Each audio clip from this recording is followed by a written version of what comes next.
Okay na yan. Sabi ng customer. Sabi ko naman, hindi naman pwede na okay na yan yung budget na yan, madam. Kasi pag okay lang yung budget, konti lang yung malalagay natin na bulaklak. Hello mga B!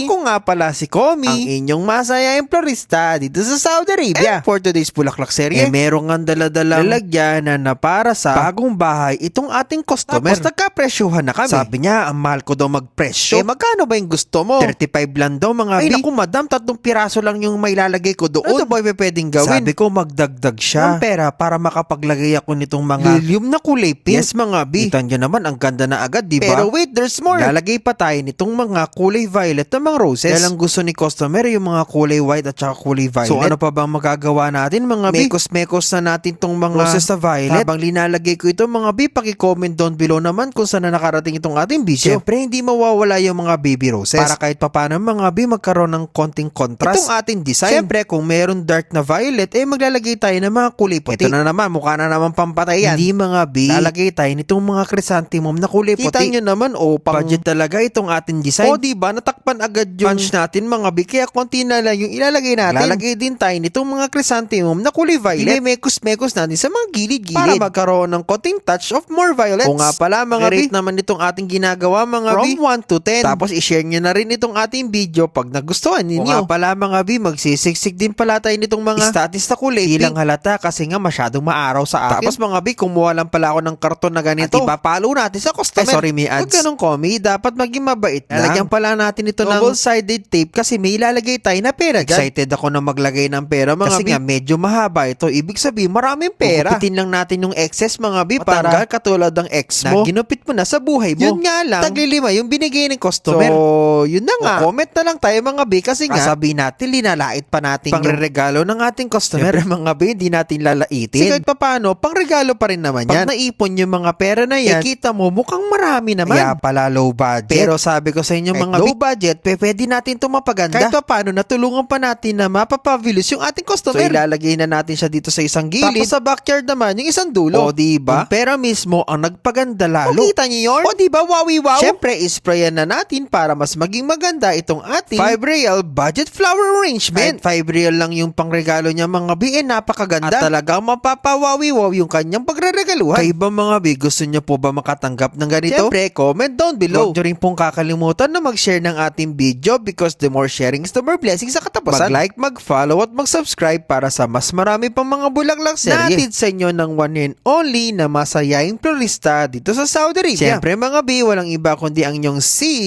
Komi. So paano ba yun mga B? Kita-kits ulit and see you soon. Mama chup chup, bye bye. See you soon mga B. Mama chup chup.